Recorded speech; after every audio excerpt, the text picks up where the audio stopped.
what do you think about the benefits and challenges of treating complex aorto-abdominal aneurysm with AORFIX? Well, I think AORFIX offers a lot of benefits compared to other devices. The daily challenge we have is, can we treat a complex aneurysm? Can we, as the operator, treat a complex aneurysm? So we have the challenge of planning. We have the challenge of advancing the device into the appropriate position. And unfortunately, there is no device that facilitates treatment of complex aneurysm for the operator. But decision-making has become quite more easy since we have CE-approved and FDA-approved devices for 60 to 90 degrees treatment. But still, there remains a challenge. We need a device that accommodates to the given anatomy. And from the Pythagoras trial, we know that the anatomy and the morbidity of the patients with elongated, with severely tortuous necks or iliacs has to be seen much higher than the straightforward cases. Now, AORFIX gives us certain options. They have a hydrophilic coating, which facilitates advancement of the sheath of the device.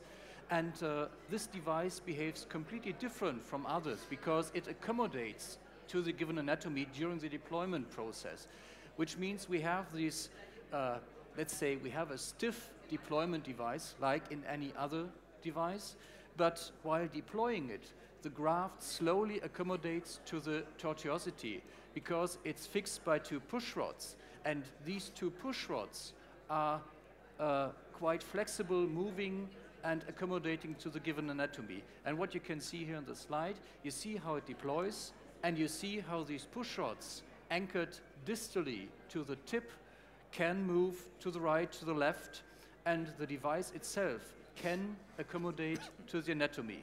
Like in this picture, you see the center cannula has a different direction than the device itself. And this makes it much more easier, much more accurate, and you don't lose sealing lengths when you deploy a device like this. It's different in other devices. They are fixed to the center cannula, and that's why they do follow the center cannula and not the anatomy. And that is probably one of the big advantages, or the big, very advantage that we have with the AORFIX. And if we treat aneurysms, it's completely different from peripheral interventions. We want to have a durable solution over the years. And this is what we can see. If you lose sealing length, like in this case, where you have, let's say, 45-degree angulation, you also have suprarenal fixation. And suprarenal fixation in tortuous anatomies is not a benefit. Why? Because you have bear stents, and the device relies on bear stent fixation. If the bear stents don't have contact to the wall, you lose fixation. And these devices in this situation are prone to migration. And this is also completely different to the AORFIX, which has partially supra, partially infrarenal fixation, but due to accommodation and due to the segmental design of the graft, it slowly decreases migration forces, and it doesn't rely on simple fixation by bear stent or by bear stent fixation. What we also have, what we also have seen in a long-term follow-up, the device, once placed, does accommodate to the reconstruction of the aorta in a three-dimensional way. It accommodates to the length, and this flexible response, what I like to call it, is also one issue to respond against migration, against sideways displacement. And imagine in an anatomy like this, you would add suprarenal fixation. They have no contact, and if you have progress of the disease, add suprarenal fixation, how to advance a thoracic graft in a situation like this. And which are the main limitations of this special type of prosthesis? Well, the limitation is the anatomy of the renal arteries and the SMA. We need at least a distance of 15 millimeters between the lower renal artery and the SMA edge.